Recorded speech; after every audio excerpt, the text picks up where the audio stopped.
வணக்கம் and welcome to delight cinemas. இன்னைக்கான இந்த அப்டேட்ஸ் வீடியோவில் ஃபர்ஸ்ட் நம்ம பார்க்க போகிற அப்டேட் எந்த படத்தை பற்றி அப்படின்னு பார்த்தீங்கன்னா, டைரக்டர் விக்னேஷ் சிவனுடைய இயக்கத்தில் பிரதீப் ரங்கநாதன் நடிச்சிருக்கிற எல்ஐகே.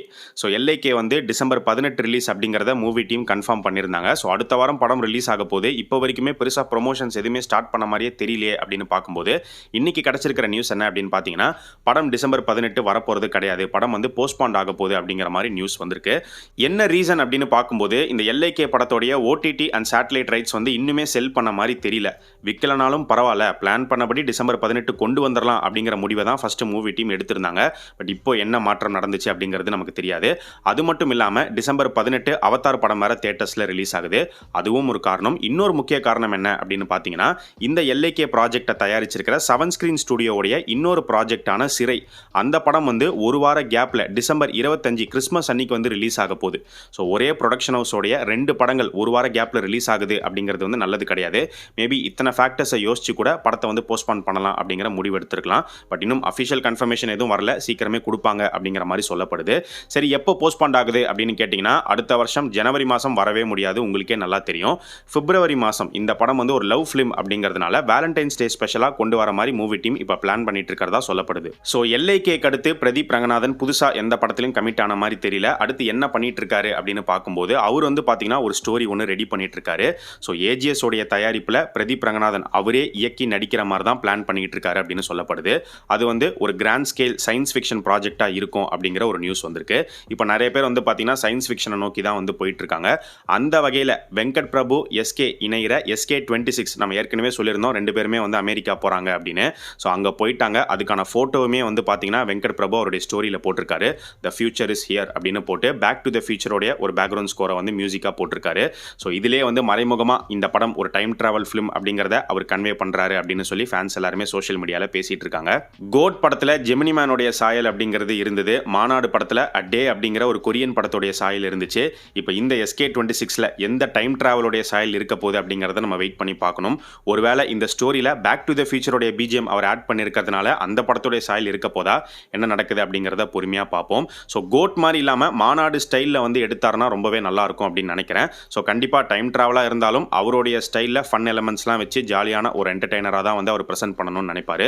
இப்போ எஸ்கே பார்த்தீங்கன்னா இந்த ப்ராஜெக்ட்டுக்காக மீசத்தாடிலாம் இல்லாமல் ஃபுல் ட்ரிம் லுக்கில் தான் வந்து இருக்காரு. ஸோ இந்த படத்தில் மினிமம் 2 லுக்கில் எஸ்கேவை நம்ம பார்க்க போகிறோம். 2-3 லுக் கூட இருக்கலாம் அப்படின்னு சொல்கிறாங்க. இந்த ப்ராஜெக்டை அடுத்த ஜனவரி இல்லை பிப்ரவரிக்குள்ளே ஸ்டார்ட் பண்ணிடுவாங்க, ஷூட்டிங் போயிடுவாங்க. இதை முடிச்சதுக்கு அப்புறமா தான் SK24 சிபி சக்கரவர்த்தி ப்ராஜெக்டை எஸ்கே ஸ்டார்ட் பண்ணுற மாதிரி இருக்கும். இன்னைக்கு வெற்றிமாறன் இயக்கத்தில் எஸ்டிஆர் நடிக்கிற அரசன் படத்துடைய ஷூட்டிங் கோவில்பட்டியில் ஒரு வழியாக ஸ்டார்ட் ஆயிடுச்சு. ஸோ இந்த ஷெட்யூல் வந்து பார்த்தீங்கன்னா அடுத்து ஒரு 17 to 18 டேஸ் கிட்ட நடக்கும் அப்படிங்கிற மாதிரி சொல்லப்படுது. இதை முடிச்சுட்டு அடுத்த மூவி டீம் சென்னை வரப்போகிறாங்க. சென்னையில் தான் செகண்ட் ஷெட்யூல் பிளான் பண்ணியிருக்காங்க அப்படிங்கிற நியூஸ் இருக்கு. அண்ட் வட சென்னை யூனிவர்ஸ்லேருந்து ஏற்கனவே வந்து பார்த்தீங்கன்னா சமுத்திரகனி, கிஷோர், ஆண்ட்ரியா 3 பேரும் இந்த படத்தில் நடிக்கிறாங்க அப்படிங்கிறத நம்ம சொல்லியிருந்தோம்.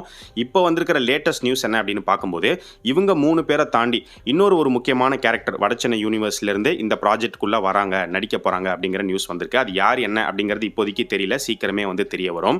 அண்ட் இந்த படத்தில் விஜய் சேதுபதி ரொம்ப முக்கியமான கேரக்டர் ப்ளே பண்ணுறாரு. அவர் தான் மெயின் வில்லன் அப்படிங்கிற மாதிரி சொல்லப்படுது.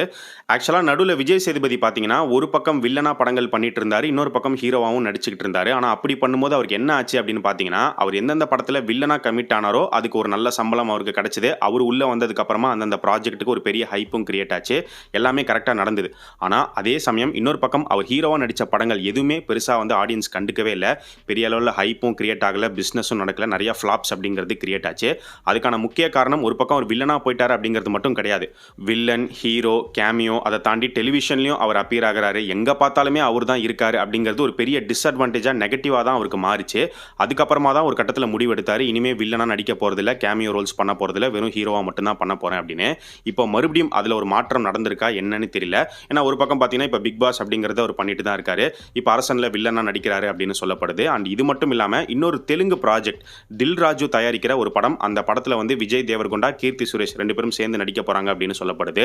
அந்த படத்தில் விஜய் சேதுபதி தான் மெயின் வில்லன். அவருக்கு வந்து 20 கோடி ரூபாய் சம்பளம் பேசியிருக்காங்க அப்படிங்கிற ஒரு நியூஸும் வந்திருக்கு. இன்னொரு பக்கம் ஹீரோவா எடுத்துக்கிட்டோம் அப்படின்னா மிஷ்கின் இயக்கத்தில் ட்ரெயின் நடிச்சிருக்காரு. பாலாஜி தரணிதரன் இயக்கத்தில் ஒரு பீரியட் ஃபிலிம் பண்ணிட்டு இருக்காரு. அடுத்து மணிரத்னம் இயக்கத்தில் ஒரு படம் பண்ண போறாரு. கிருத்திகா உதயநிதி அவங்களுடைய இயக்கத்தில் ஒரு படம் பண்ண போறாரு. தெலுங்குல பூரி ஜெகநாத் இயக்கத்தில் ஒரு படம் வந்து நடிச்சிட்டு இருக்காரு. ஸோ இந்த மாதிரி மறுபடியும் பழைய ஸ்டைலுக்கே விஜய் சேதுபதி போன மாதிரி தான் வந்து தெரியுது. இது மறுபடியும் அதே பழைய டிஸ்அட்வான்டேஜை அவருக்கு கொண்டு வருமா? இதை பற்றி நீங்கள் என்ன நினைக்கிறீங்க அப்படிங்கிறத கமெண்ட் செக்ஷனில் சொல்லுங்கள். வர டிசம்பர் 12 சூப்பர் ஸ்டாரோடைய பர்த்டே ஸ்பெஷலாக படையப்பா படம் தேட்டர்ஸில் ரீரிலீஸ் பண்ண போகிறாங்க. ஸோ நேற்று பார்த்தீங்கன்னா படையப்பாவுடைய ஒரு ஸ்பெஷல் வீடியோ ஒன்று ரிலீஸ் பண்ணியிருந்தாங்க. சூப்பர் ஸ்டார் வந்து இந்த படத்தை பற்றி நிறைய விஷயங்கள் வந்து ஷேர் பண்ணி பேசியிருந்தாரு. அதில் ஒரு முக்கியமான ஒரு விஷயமா அவர் என்ன சொல்லியிருந்தாரு அப்படின்னு பார்த்தீங்கன்னா, படையப்பா 2 நீலாம்பரி ஸ்கிரிப்ட் ஒர்க் வந்து போயிட்டுருக்கு. ஸோ ஸ்கிரிப்ட் வந்து ஃபைனலைஸ் ஆச்சு, நல்லபடியாக அமைஞ்சுது அப்படின்னா கண்டிப்பாக இந்த படம் வந்து எதிர்பார்க்கலாம் அப்படிங்கிற மாதிரி அவர் சொல்லியிருக்காரு. ஸோ இதிலிருந்தே நம்ம தெரிஞ்சுக்கலாம் சூப்பர் ஸ்டார் இப்போதைக்கு ரிட்டையர் ஆகிற மாதிரி இல்லை அப்படின்னு. இப்போ ஜெயிலர் 2 நடிச்சிட்டு இருக்காரு. அடுத்த வருஷம் ஜெயிலர் 2, அதுக்கு அடுத்த வருஷம் தலைவர் 173 வந்து ரிலீஸ் பண்ணுவாங்க.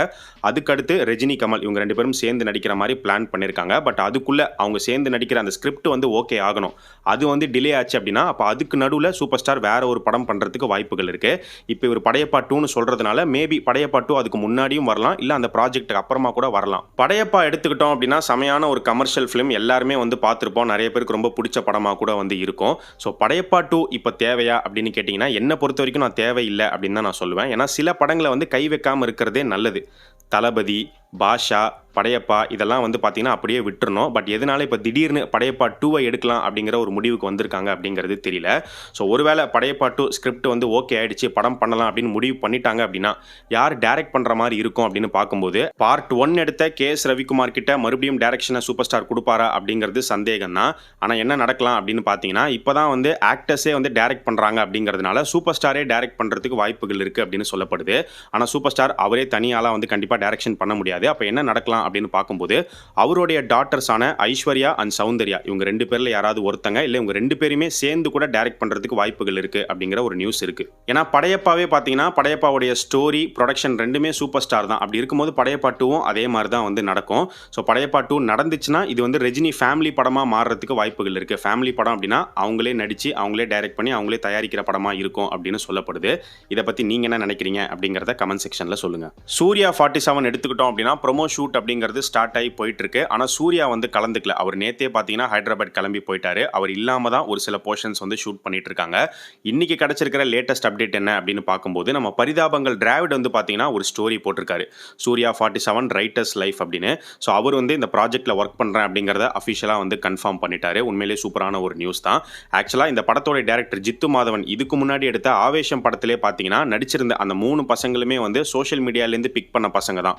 அவங்க எல்லாருமே கண்டென்ட் கிரியேட்டர்ஸாக இருந்து அவங்கள தான் அந்த படத்துக்குள்ள கொண்டு வந்திருக்காரு. அதே மாதிரி பரிதாபங்களும் பாப்பாரு போல இருக்கு. பரிதாபங்கள்லேருந்து இப்போ டிராவிட இந்த படத்துக்குள்ள கொண்டு வந்திருக்காரு.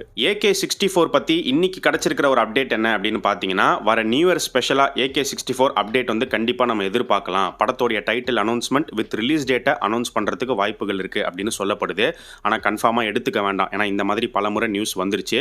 ஒருவேளை இது கன்ஃபார்ம்டா இல்லையா அப்படிங்கிறது கிட்ட நெருங்கும் போது நமக்கு தெரிய வரும் அப்படின்னு நினைக்கிறேன்.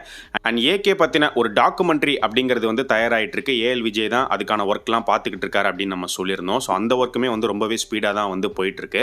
ஸோ அந்த டாக்குமெண்ட்ரியை பொறுத்த வரைக்கும் கம்ப்ளீட்டாக எடுத்து முடிச்சு வந்து பார்த்தீங்கன்னா நிச்சயமாக OTTயில் வந்து ரிலீஸ் பண்ணுவாங்க.